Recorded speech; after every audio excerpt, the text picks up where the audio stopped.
사무엘상 16장입니다. 여호와께서 사무엘에게 이르시되 내가 이미 사울을 버려 이스라엘 왕이 되지 못하게 하였거늘 내가 그를 위하여 언제까지 슬퍼하겠느냐. 너는 뿔에 기름을 채워 가지고 가라.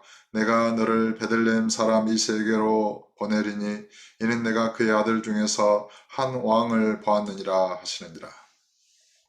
사무엘이 이르되 내가 어찌 갈 수 있으리까. 사울이 들으면 나를 죽이리이다 하니 여호와께서 이르시되 너는 암송아지를 끌고 가서 말하기를 내가 여호와께 제사를 드리러 왔다 하고 이새를 제사에 청하라. 내가 내게 행할 일을 가르치리니 내가 내게 알게 하는 자에게 나를 위하여 기름을 부을지니라.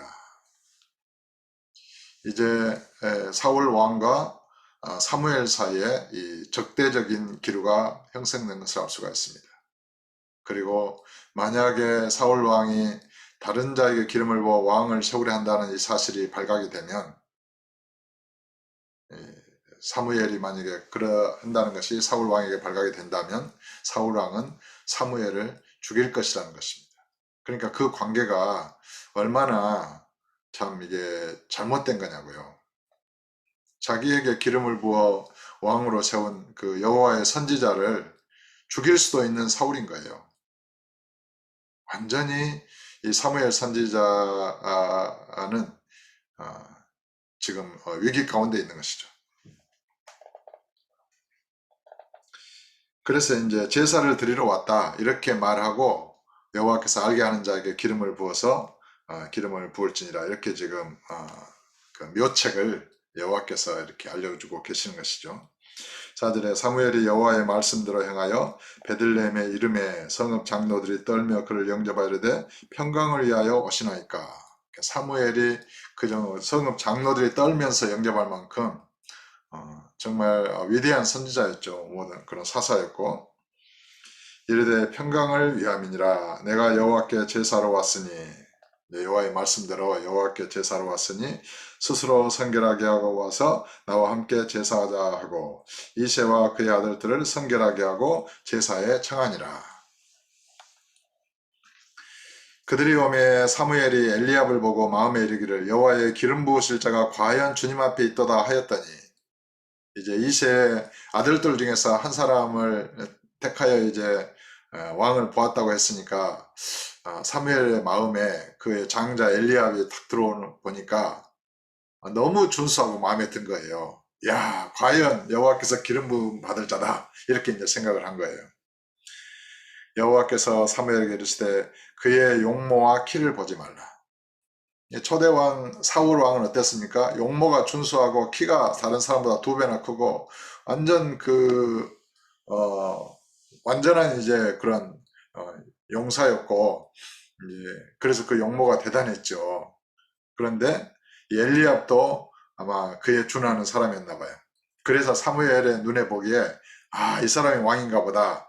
이제 주께서 택한 사람인가 보다 이렇게 생각했던 거죠. 그러니까 여호와께서 그의 용모와 키를 보지 말라. 보통 사람은 용모를 보고 키를 보잖아요. 용모와 키를 보지 말라. 내가 이미 그를 버렸노라. 내가 보는 것은 사람과 같지 아니하니 사람은 외모를 보거니와 나 여호와는 중심을 보느니라 하시더라. 그러니까 저와 여러분도 중심에서 주를 경외하고 믿을 수 있기를 원하고 또 다른 사람들을 볼 때도 그의 중심이 어떠한지를 볼 수 있는 참으로 우리가 돼야 될 줄로 믿습니다. 중심을 본다는 것. 그 중심이 어떠한지. 그러니까 중심이 약한 사람이 있어요. 중심이 약한 사람은 겉으로는 용모가 출중하고 힘이 있는 것 같아도 허당이에요. 그냥 툭 치면 툭 쓰러지는 거예요. 중심이 약하니까요. 마음의 중심이 믿음도 마찬가지예요. 중심이 믿음이 있는 사람은 웬만한 어떤 그런 것에 의해서 쓰러지는 게 아니라 흔들리지 않아요. 중심에 그리스도가 계시니까요. 근데 어떤 사람은 중심이 없으면 어때요? 조금만 일해도 마귀가 흔들면은 그냥 휘청하는 거예요. 교회를 떠나야 되나 보다. 나는 여기에 맞지 않아 보다. 계속해서 마음이 흔들리고 방황하는 것이죠. 여러분 중심에 주님을 온전히 모시고 시온산의 요동찬양 같이 요동치 않는 그런 믿음의 사람들이 되시기를 예수 이름으로 축복합니다.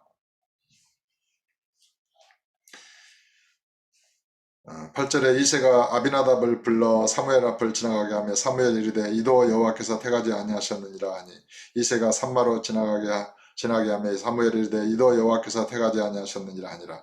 이새가 그의 아들 7을 다 사무엘 앞으로 지나가게 하나 사무엘이 이새에게 이르되 여호와께서 이들을 택하지 아니하셨느니라 하고 7 아들을 다 지나게 했어요. 그래도 여호와께서 그들을 택하지 않았다고 말씀하시는 거예요. 또 사무엘이 이새에게 이르되 내 아들들이 다 여기 있느냐. 이새가 이르되 아직 막내가 남았는데, 이 막내니까 아직 키도 작고 어리예요. 어린아이죠. 막내가 남았는데 그는 양을 지키나이다. 사무엘이 이새에게 이르되 사람을 보내어 그를 데려오라. 그가 여기 오기까지는 우리가 식사 자리에 앉지 아니하겠노라. 밥 먹는 게 문제가 아니에요. 지금 여호와께서 명하신 대로 왕이 될 자에게 기름을 부으러 왔잖아요. 이거는 중대사인 것이죠. 아주 중요한 일인 것, 가장 중요한 일인 것이죠. 그래서 그가 오기 전에는 아예 식사 자리에 앉지 않겠다. 이렇게 말하고 있는 것이죠. 그러니까 우리가 어떤 일을 행할 때도 밥 먹고 운운하자 이런 경우가 있는데 굉장히 중요한 일은 밥 먹기 전에 이렇게 결정해야 될 일이 있는 것입니다.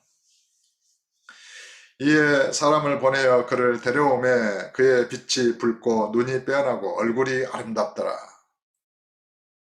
여호와께서 이르시되 이가 그니 일어나 기름을 부으라 하시는지라. 사무엘이 기름 뿔 병을 가져다가 그의 형제 중에서 그에게 부었더니 이날 이후로 다윗이 여호와의 영에게 크게 감동되니라. 사무엘이 떠나서 라마로 가니라. 다윗이 사무엘 선지자로부터 기름 부음을 받았습니다. 그리고 여호와의 영에게 크게 그날부터 감동되었습니다. 이렇게 다윗이 기름 부음을 받았다고 해서 단번에 왕위에 오르고 왕의 직분을 감당하는 것이 아니에요. 오랜 시련의 세월을 거치면서 이제 왕으로서의 그런 품격과 인격과 그런 신앙을 다지게 됩니다. 오늘날도 이렇게 예수 그리스도를 구주로 믿고 성령의 이렇게 충만함을 받았다고 그래서 성령으로 거듭났다고 그래서 그가 단번에 모든 일을 다 알고 다 행할 수 있는 자가 되는 것이 아닙니다. 그 날로부터 성령의 감동을 받고 성령 안에서 성장해야 하는 것입니다. 믿음이 성숙해져야 되는 것입니다. 믿음이 견고해져야 되는 것입니다.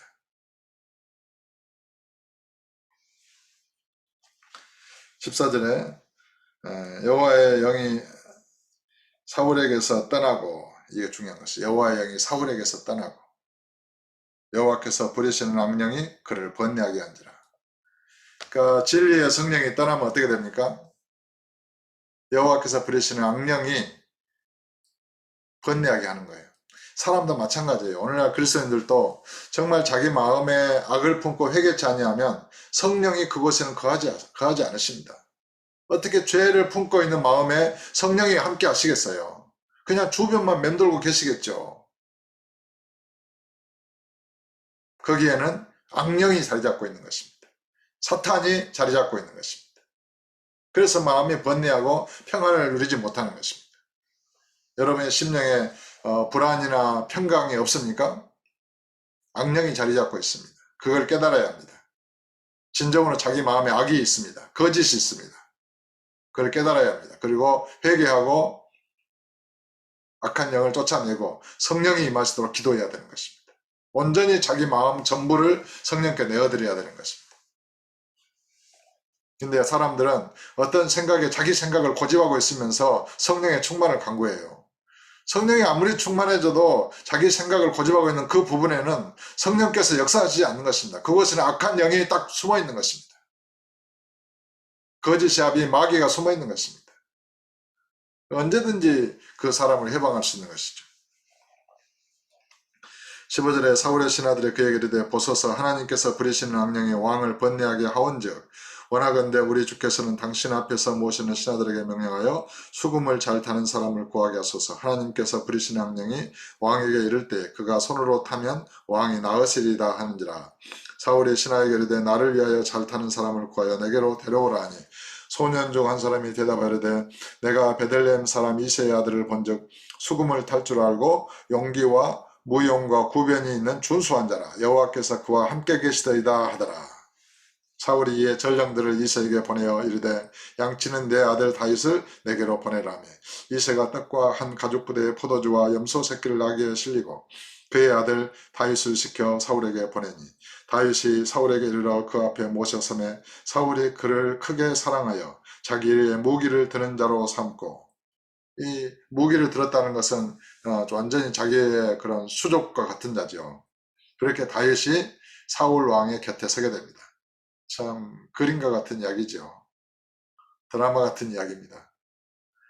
목동을 치는 자기의 집안에서도 사무엘 선지자가 왔는데 그 아들들에도 끼지 못하는 막내 아들.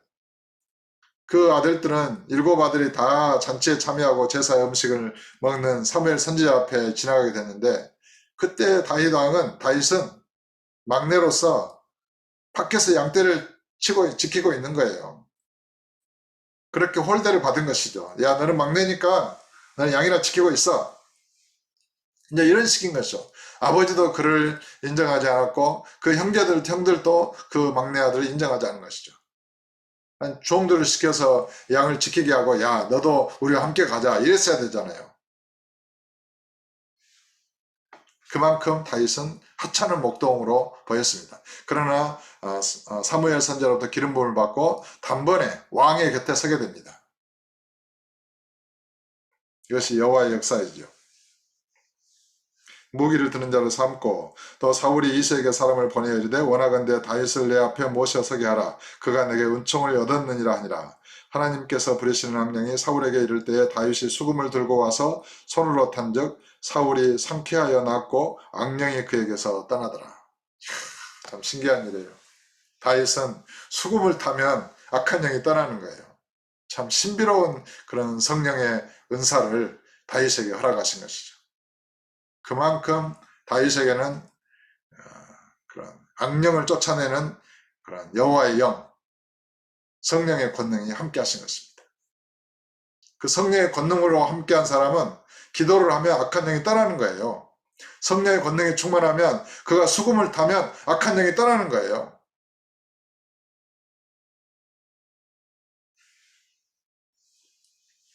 오늘 또 정말 온전히 우리의 마음속에 거짓과 악함을 깨닫고 회개하고 성령의 충만을 간구하여 우리가 가까이 가면 악한 영이 견디지 못하고 그 정체를 드러내고 떠나가는 역사가 있게 되기를 예수 이름으로 축복합니다.